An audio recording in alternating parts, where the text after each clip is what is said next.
Hello and welcome to Frost Over the World. Later in the programme, Italy's former European Commissioner turned politician, Emma Bonino, the self-styled machine gun preacher, Sam Childers, and the US race for the White House. Have the Republican candidates, in fact, blown it already?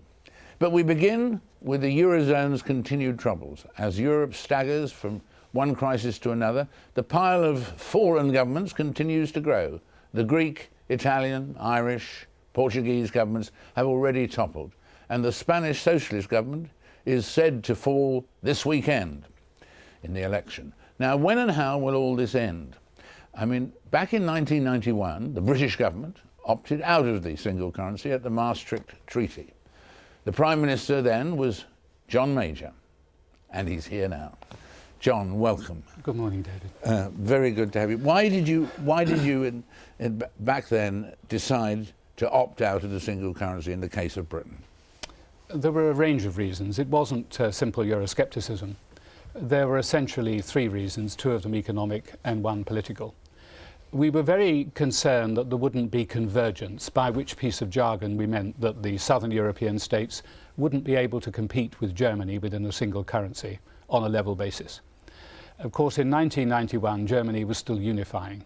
But we looked forward to when she'd have a much more powerful economy and ask ourselves whether the southern states would compete. We didn't think so, and we thought that would be chaotic.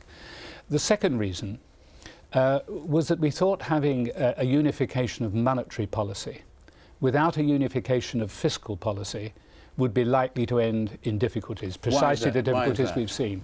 Well, because we thought countries wouldn't control their deficits, in essence, and that's exactly what happened.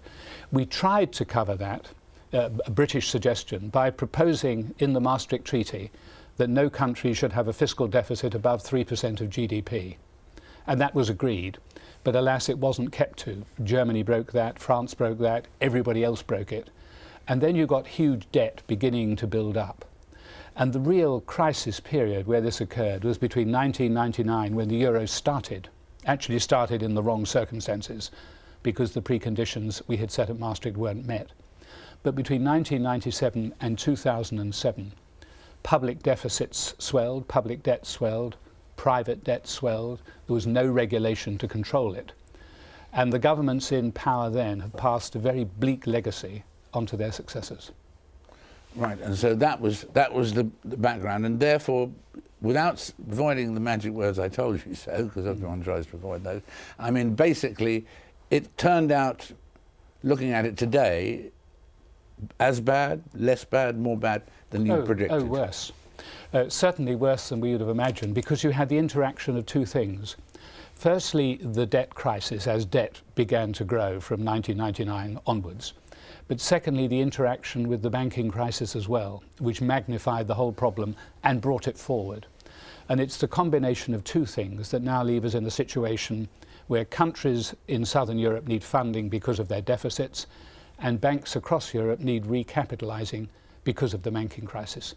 And it's the combination of those two things together that has produced the very significant crisis we have now, far worse, I think, than we anticipated would be the case when we opted out of the euro. And when you say into two, how disastrous would it be if there became two different sections of the euro, as it were, people strong and weak? I'm not sure how you could have a strong and weak euro. You could have a Eurozone and a non-Eurozone as we have now, but if the Eurozone moved towards fiscal union, and I think that is likely, plainly in the short term a great deal of money is going to have to be found by one means or another to enable the banks to be recapitalised, to deal with the fiscal deficits of the southern European countries. But even when that is done, we have to look beyond that at the price that will be paid. And I think the creditor nations, Germany, France, Holland, will insist on moving towards what we call fiscal union. And by that I mean common control over budgets, common control over fiscal deficits, perhaps a European Union finance minister. Very undemocratic, because they're not elected, and it'll be determined at official level. Very undemocratic indeed, will add to Euroscepticism. But I think that may be the price that the Germans and others demand for funding this difficulty in due course. So does fiscal union look as though it would lead to more and more domination by Germany and France? Well, I think it is almost certainly going to mean much greater control for the creditor nations. I'd prefer to put it that way. If you're a creditor nation, you're going to demand certain actions. And if you get fiscal union within the 17, it opens up a whole series of questions about the much wider European Union.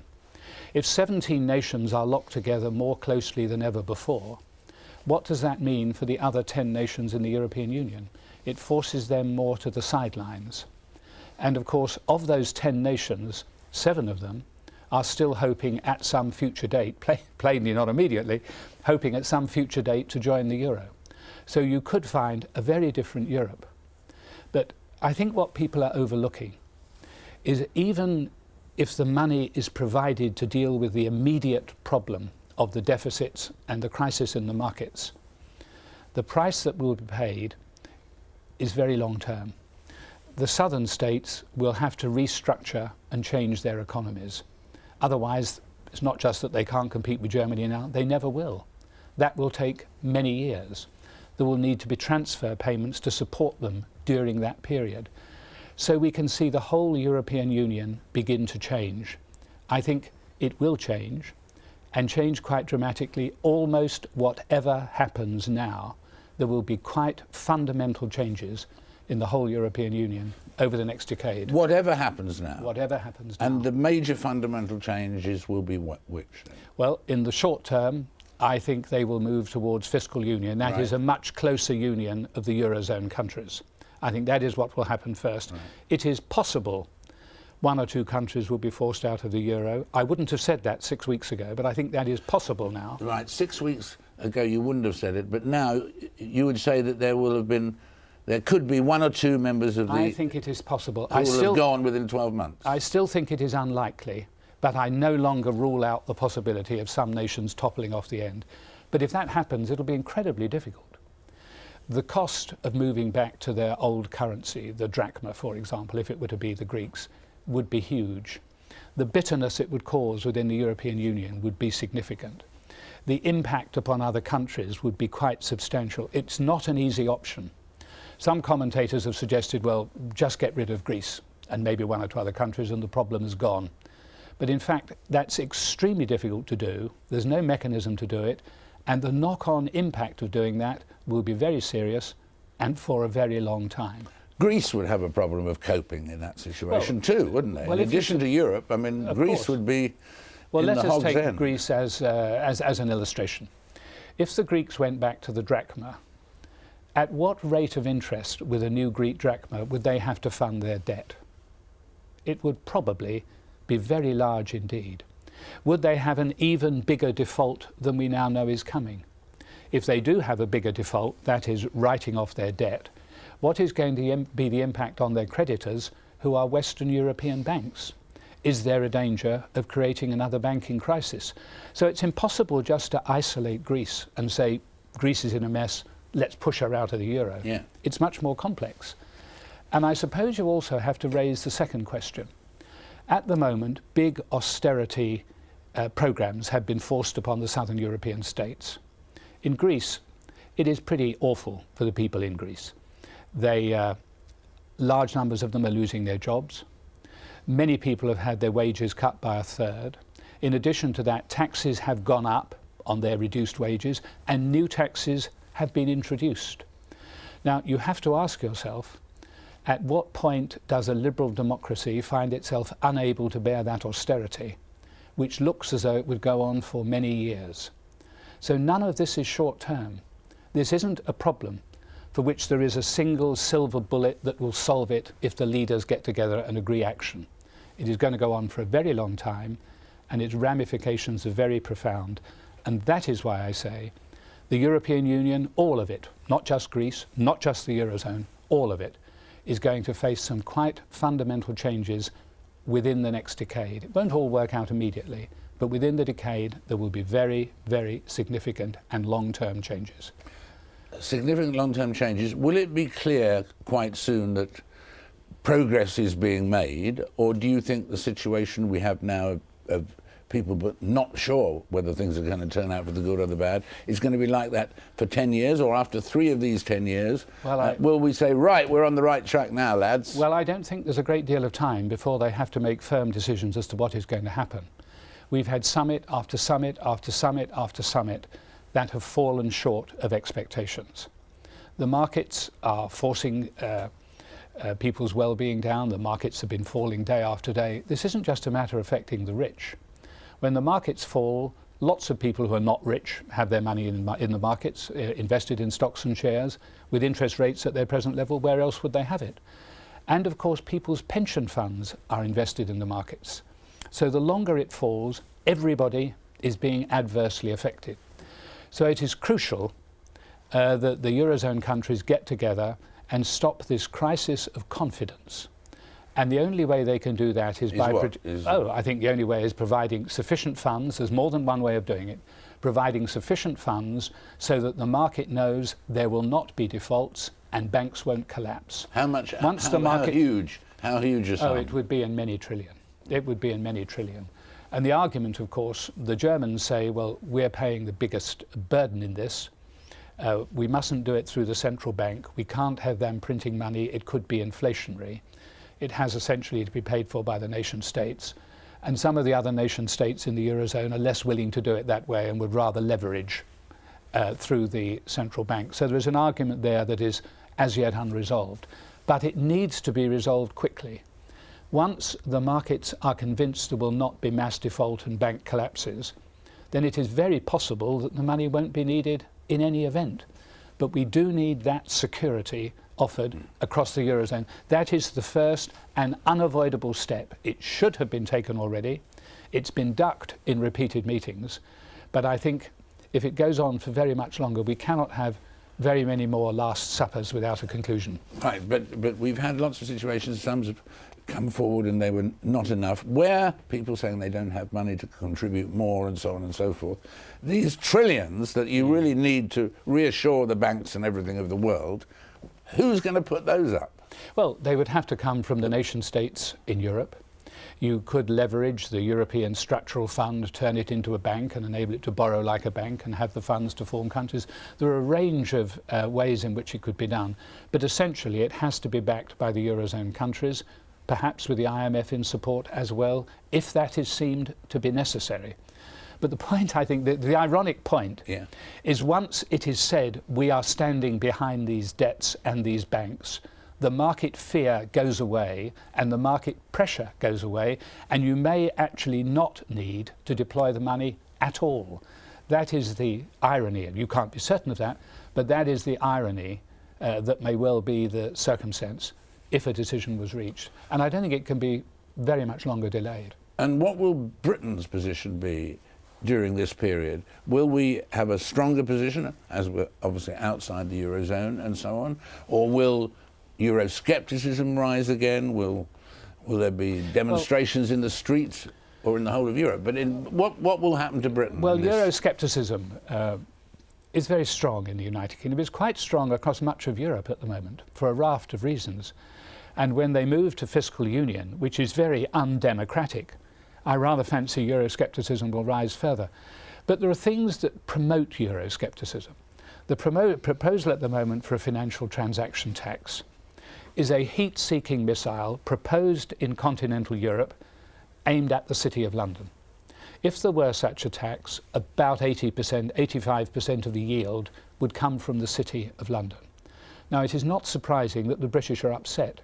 If we were proposing a punitive tax on luxuries like wine, I dare say some of our continental partners would think we were being rather unfair to them. Well, that's the position for us. And we can't accept a financial transaction tax. Actually, I don't think we will have to, but the proposal of it adds to Euroscepticism. And yet, in many ways, it's a paper tiger. Why will we not have to?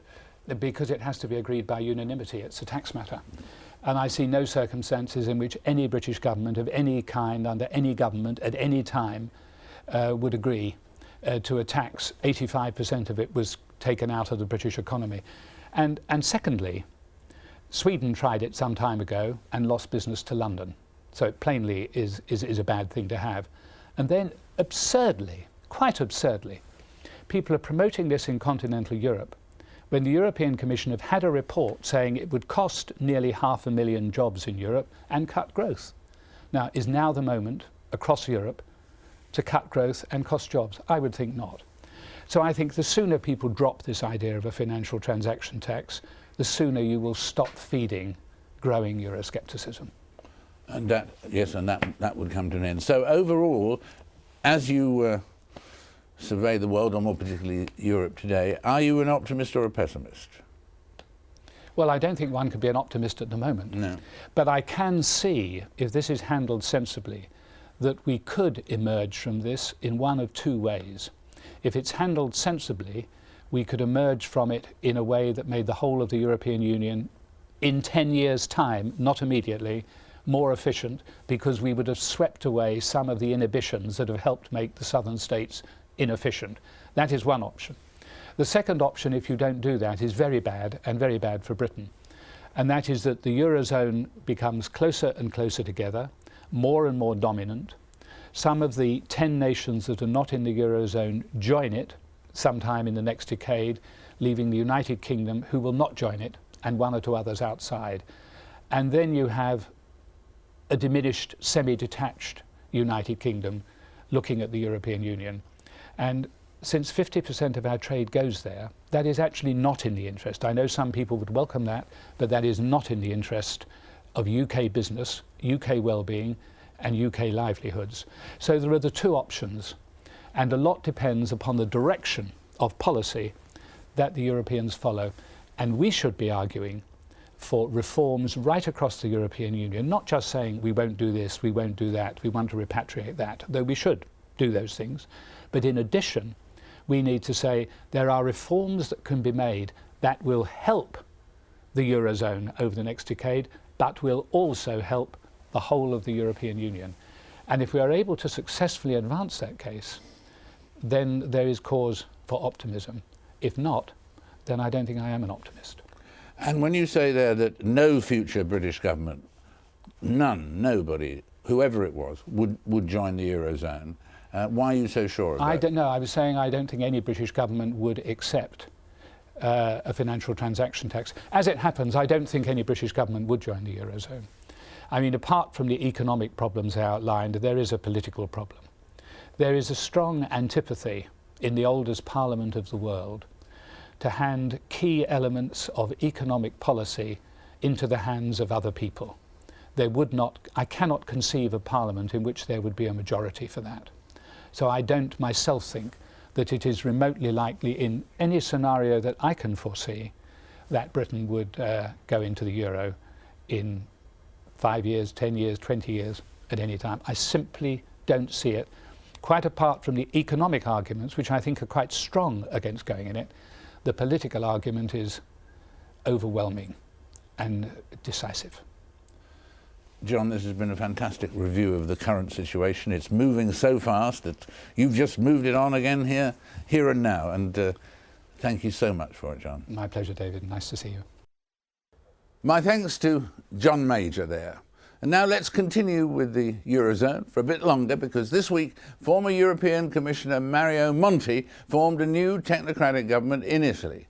And now, as he faces the daunting task of refinancing about 200 billion euros of bonds before April next year, of course, we ask, can his government really help pull Italy out of the market mess that's threatening the whole of the Eurozone, apparently?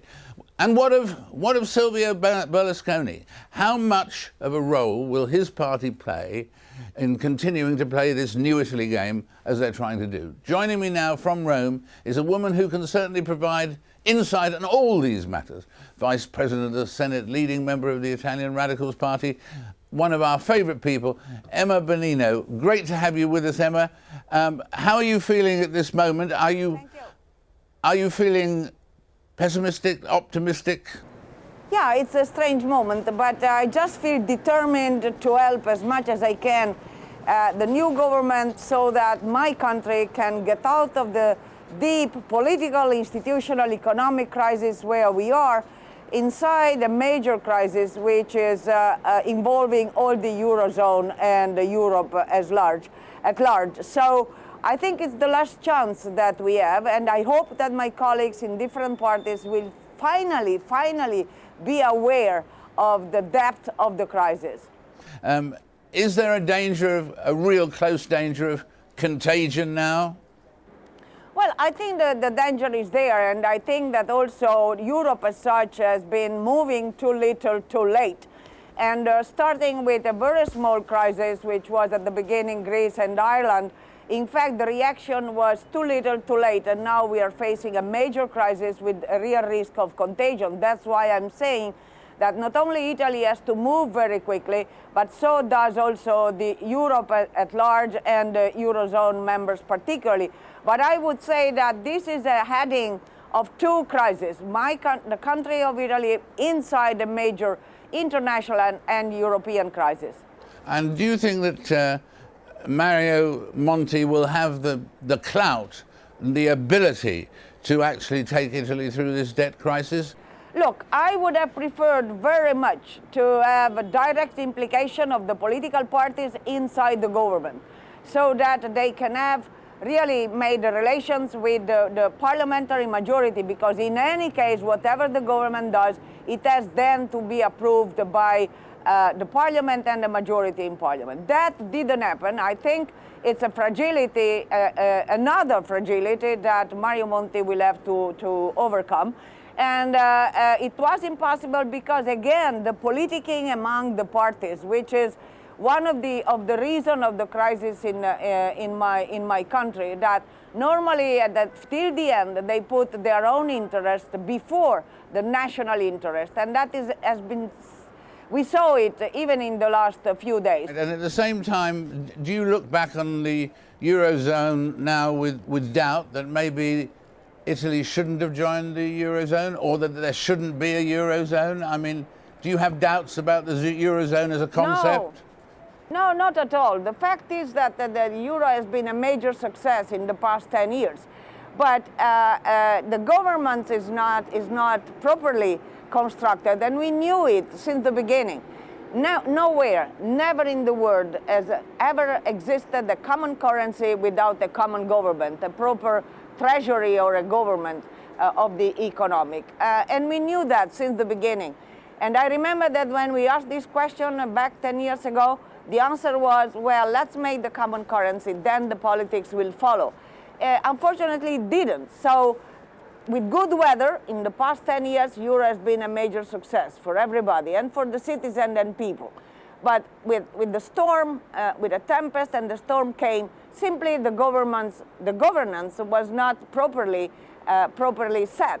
And again, it cannot exist a common currency without a proper common treasury and a government. Emma, thank you so much for being with us. I know you've got to go back to the Senate and so on, but thanks a million for being with us. Grazie. Emma Bonino, in a moment, the machine gun preacher of the Sudan. Now the subject of a major Hollywood movie after this short break.